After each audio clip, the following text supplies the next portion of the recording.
Hello folks, Dan here.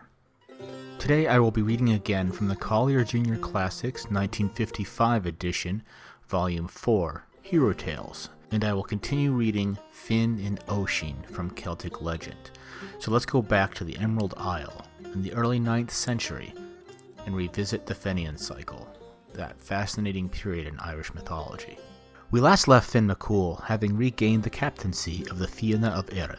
Finn was the second child of Cool, the captain of the Fianna, a band of warriors who served the King of Ireland.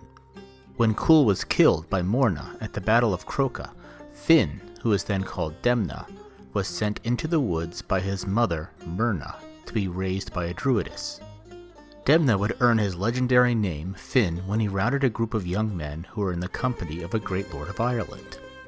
The young men described him as Finn, or Fair. The name stuck ever since.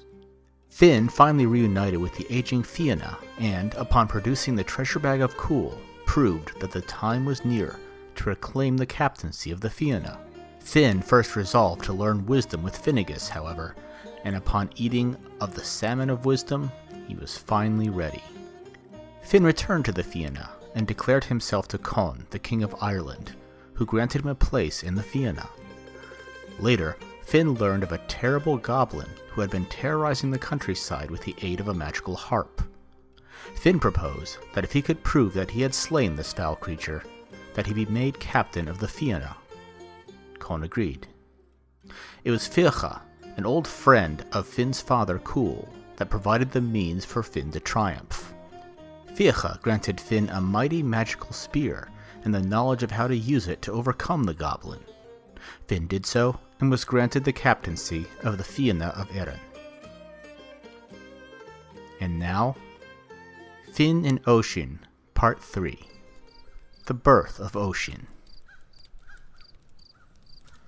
One day, as Finn and his companions and dogs were returning from the chase to their dun on the hill of Allen, a beautiful fawn started up on their path, and the chase swept after her, she taking the way which led to their home. Soon, all of the pursuers were left far behind, save only Finn himself and his two hounds, Bron and Skjolang.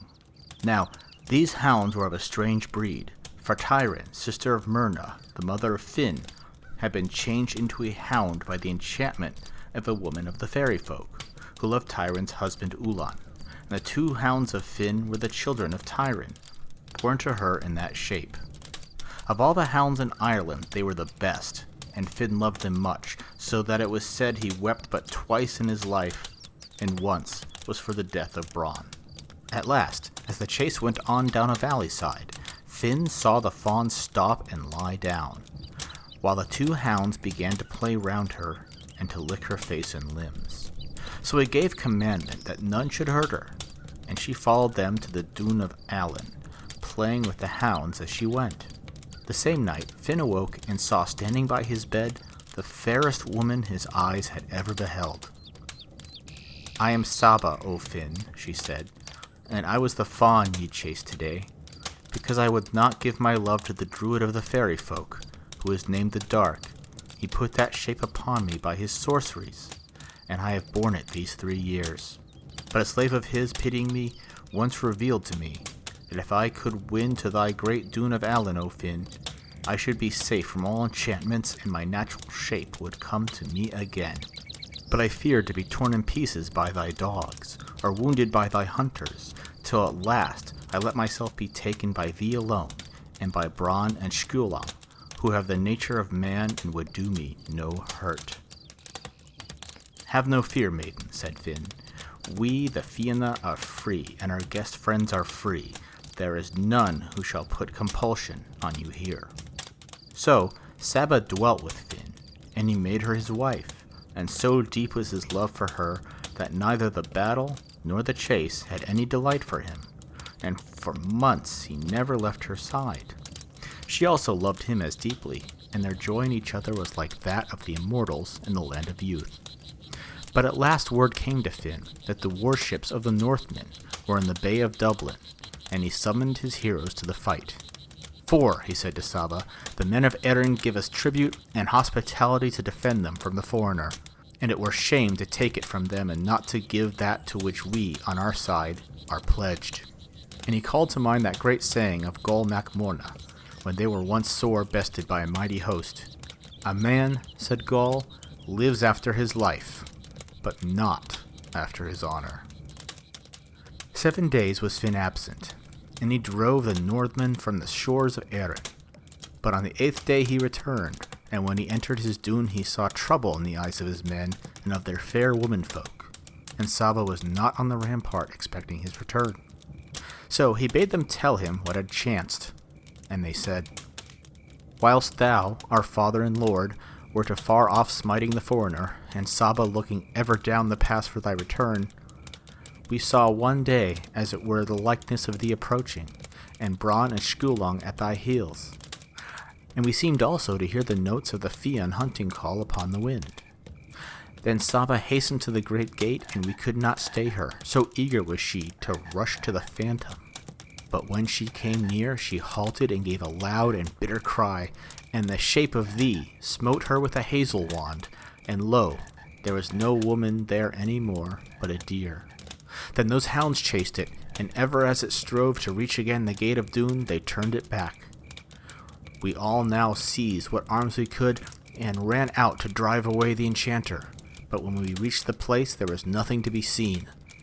Only still we heard the rushing of flying feet and the baying of dogs, and one thought it came from here, and another from there, till at last the uproar died away, and all was still.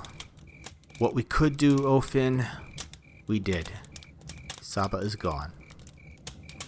Finn then struck his hand upon his breast, but spoke no word, and he went to his own chamber.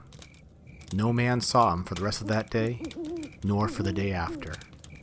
Then he came forth and ordered the matters of the Fianna as of old, but for 7 years thereafter he went searching for Saba, through every remote glen and dark forest and cavern of Ireland, and he would take no hounds with him save Bronn and Skulong. But at last he renounced all hope of finding her again, and went hunting as of old.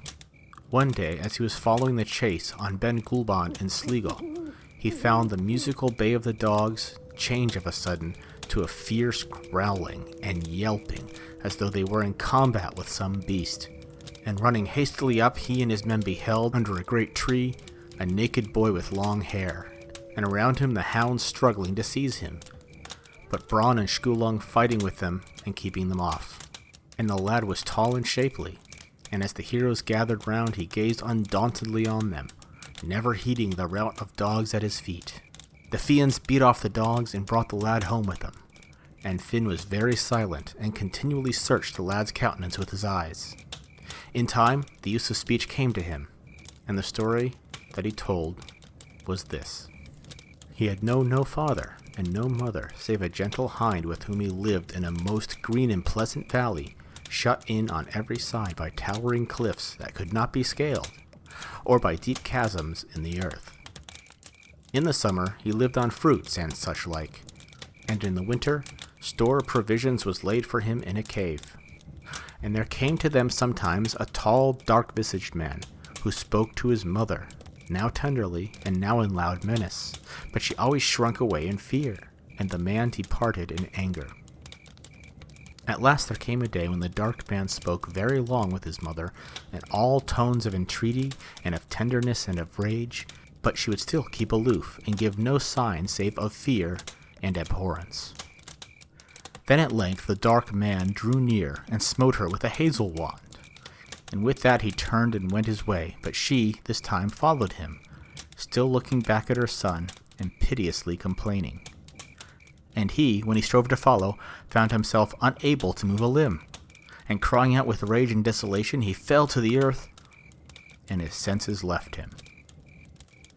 When he came to himself, he was on the mountainside, on Ben Gulban, where he remained some days, searching for that green and hidden valley, which he never found again.